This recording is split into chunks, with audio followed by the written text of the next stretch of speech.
Right in the very beginning, my station realized that this outbreak was going to be a problem for television operations, and their desire was to keep as many people healthy as possible. So early on, they made a decision to work from home.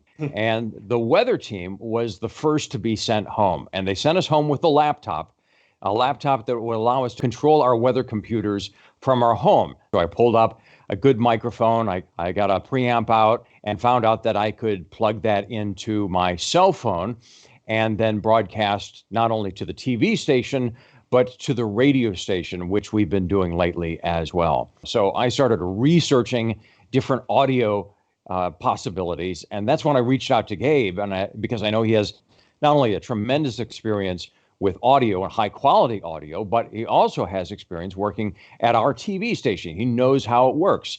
So I said, Gabe, how can I get this audio to them? How is this going to work? And he did some research and came up with some great possibilities. At the same time, our station was coming up with a different plan. And one of those plans was for us to transition from just doing audio over graphics to using cell phones with their cameras and special apps that would allow us to broadcast with pictures from our homes. We had tested some of these mics at the station, and when we did, I could instantly hear the difference in my microphone and how my speech sounded. It sounded so much clearer, and I knew that was a great route to go. So since then, I've been using DPA microphones on the air. I'm using the MMA-A because I've transitioned to an iPad that is set up semi-permanently in the guest bedroom in front of the green screen. And my microphone, the 6060.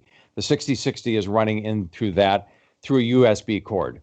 It's solid. Now I come in here and I flip the switch on and I'm ready to go every day. And I don't have to worry about the audio ever because it's set up through the MMA-A and it's solid every single day. I always used to discuss this with the video people at the station. It's like, audio is 51% of your product. And they would be like, no, it's video is more important. I'm like, if the picture goes away, we still get the information. And if the mic can't, articulate and give us a clear, consistent sound every day, the listeners don't get the information. We have a few different teams that are working. And in the beginning of all this, they were working in different shifts. So one day on, 2 days off. 3 teams would rotate. And one of our directors, who's really actually particular about the product and paying attention to not only video and audio, one day said to me, "What's with your mic? I can hear every sound you're making. I can hear you breathe. What is that?" I'm alive. That's a sensitive microphone. You're just not used to hearing that. And that's a testament to, we've been in the same boat together. I've been in control rooms and broadcast studios half of my career. And you have the same pair of speakers, the same room dimensions, the same reflective surfaces, the same mics, the same voice, same host every day, sometimes 10, 15, 20 years. So when anything breaks that silence, so to speak, you perk up. Whether it's good or bad, it's not important at that time, but you perk up when you say something is different. And the brain all of a sudden is awake again. And you're listening to something new for the first time. And you're hearing all the nuances of the speech.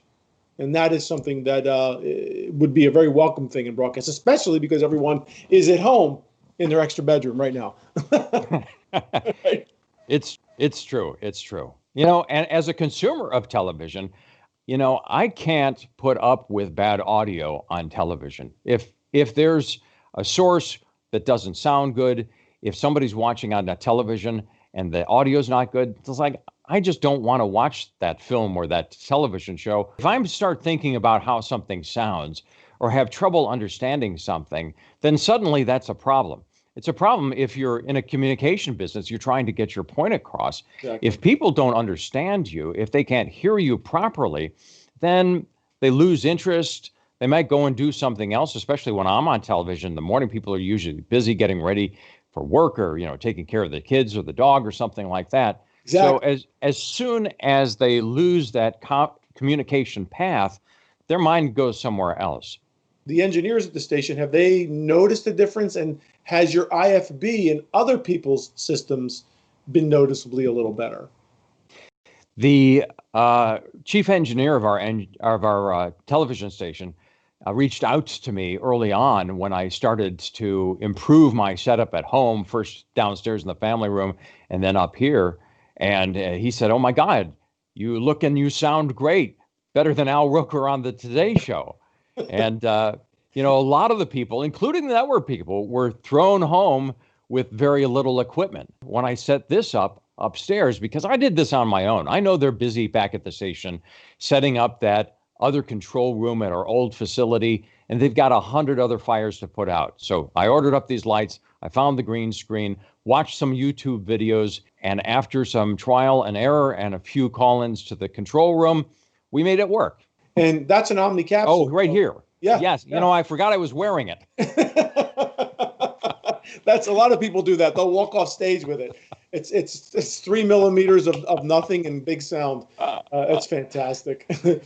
I have used this for some shots, for some videos that I've taped where I didn't want to have a microphone sitting on my shirt. Yeah. For television, I'm normally working with the 6060, so I have the lav on my shirt.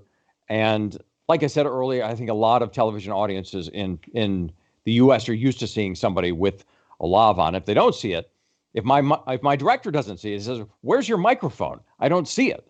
And so people expect to see it. DPA has not only designed great microphones, in my opinion, but also all the accessories and the clips. And I've seen like 3 different clips, and they're all better designed than any other clips I've ever used. Normally, I'm wearing a necktie. That's silk. And you get some sort of metal clamp on there, and you're ripping those ties apart. And it's a $5 clip on some microphones, and I've got a $50 tie on, and it's like, I'm not willing to risk that because I need this tie probably for years to come. So Yeah. I really appreciate.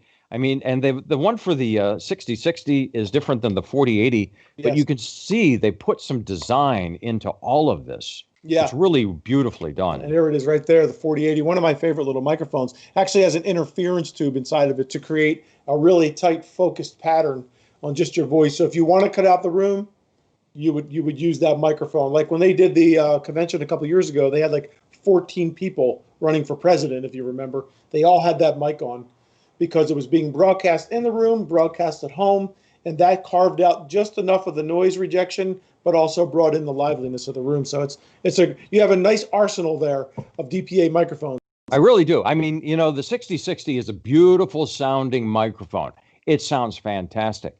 But if you're in an environment and you want to make sure people hear every single word you're saying and understand it too, you can't beat this 4080. I was going to say, the headset, you may actually be starting a trend in America, maybe.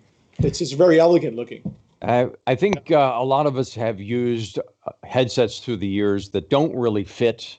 They don't really fit comfortably. But as soon as I pulled this out of the case that it comes in, it's beautifully designed, and I put it on, and it feels great. It's going nowhere. It's on there. It's easily adjustable.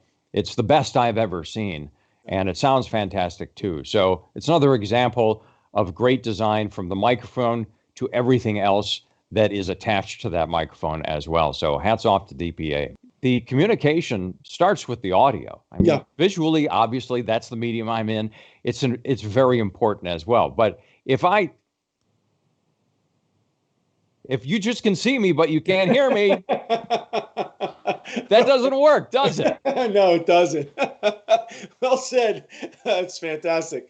Yesterday, I was watching one of the finance channels, and they were interviewing the CEO of a big company. He was talking about education. He's in the education business and online as well. So they're doing really well today. A big, well-known company. He was on his iPhone, had earbuds, and I could barely understand what he was saying. I'm thinking, this guy needs a DPA setup. Up the audio game, and you will no longer get caught off saying, "Hey, we got to go, sir. It's time. We got to move on. It's been great talking to you." Part of that is because it doesn't sound that great, and people are having a hard time understanding you. So I think a lot of people just don't know that this high quality audio is available, and it's easy to implement in this work at home scenario, and it's easy to implement with anybody that's got an iPhone. Yeah. So being able to use the DPA microphones in this home scenario where, I'm in a bedroom, I've got ceilings above my head. It may not be perfect, but it sounds really good on television. If you want to talk to Bill about any of this, at Bill Henley USA for Instagram or Twitter, right? Yep, that's it. At Bill Henley USA. I really appreciate you doing this, and I look forward to hearing more of the home videos and audio that you've been sending over. Thank you, Gabe, and thank you, DPA, for making me sound great from home.